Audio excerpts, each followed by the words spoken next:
सबसे अगर दुश्मन हिंदुस्तान का है तो हिंदुस्तान में मीडिया है। यही दिव्य संत शक्ति। प्रश्न चिन्ह में नहीं लगा रहा हूं, लेकिन न्यायालय में ऐसे बैठे हुए दलाल बैठे हैं इस देश में।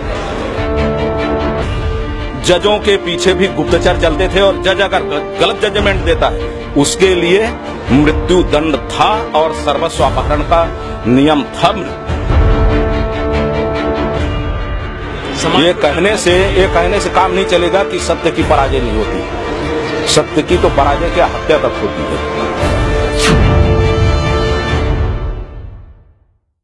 यहाँ पर स्वामी जी आज की हम बात करें, छत्तीसगढ़ की बात करें, संत की भूमिका की बात करें तो छत्तीसगढ़ के नक्सलाइट क्षेत्र में, आदिवासी क्षेत्रों में संत आसाराम जी बाबू ने कई सालों से वहां पर सेवा प्रकल्प चलाए, धर्मांतरण होने से रोका।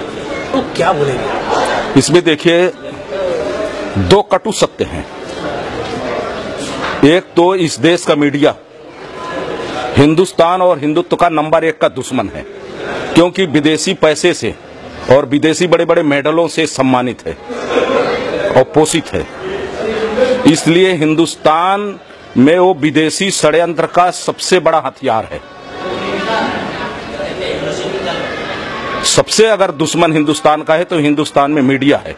मीडिया तो संतों को ऐसा दिखा देता है समाज के, ये इनको देखिए, मैं कहना नहीं चाहिए, मैं हिंदुस्तान के कानून का, संविधान का और न्यायपालिका का सम्मान करता हूं, लेकिन आसाराम को आज तक जमानत नहीं हो रही और जो निर्दोष, जो सड़क पर सोए हुए लोगों पर गाड़ी चढ़ा के हत्या कर दे, 13 साल केस चलता है, 14 साल केस चलता है, लेकिन जमानत मिलने में उसको 15 मिनट 13 मिनट भी नहीं लगता। ये न्यायालय है। प्रश्न चिन्ह में नहीं लगा रहा हूं, लेकिन न्यायालय में ऐसे बैठे हुए दलाल बैठे हैं इस देश में। वो किस लिए ऐसा हुआ, ये कोई प्रश्न पूछता है क्या? यह न्यायालय होने का अर्थ है? कौटिल्य ने अपने कौटिल्य अर्थशास्त्र में कहा है, जजों के पीछे भी गुप्तचर चलते थे और जज अगर गलत जजमेंट देता है उसके लिए मृत्यु दंड था और सर्वस्व अपहरण का नियम था कौटिल्य के समय में। आज न्यायालय इतना स्वतंत्र हो जाए, मीडिया इतना स्वतंत्र हो जाए, इस देश के न्यायालय पर मीडिया प्रश्न चिन्ह उठा सकता है, नेताओं पर सब पर उठा सकता है प्रश्न चिन्ह। मीडिया आज इतना निर्वस्त्र नंगा नाच रहा है हिंदुस्तान में कि जिसकी कोई सीमा नहीं है। एकदम बिल्कुल संत समाज किसी पर भी आरोप लगा सकता है, न्यायालय पर लगा दे, राष्ट्रपति पर लगा दे, प्रधानमंत्री पर लगा ले।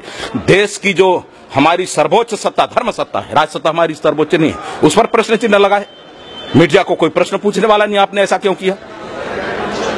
तो ये गैर जिम्मेदार और विदेशी षड्यंत्र पर, विदेशी ताकत पर, विदेशी मलाई चाट के ये इतना मोटा ताजा हो गया है, हिंदुस्तान के ऊपर कुछ भी कर दे। पीछे तो बहुत बड़ा षड्यंत्र है, लेकिन संत और समाज सेतु होते हैं एक दूसरे के। आप समाज को इस समय क्या बोलना चाहेंगे? इस समय समाज को मैं ये बोलना चाहूंगा, आज हमको सबसे ज्यादा आवश्यकता है सत्य को सामने लाने। कहते हैं सत्य पराजित नहीं होता, ऐसा कहते हैं, है ना?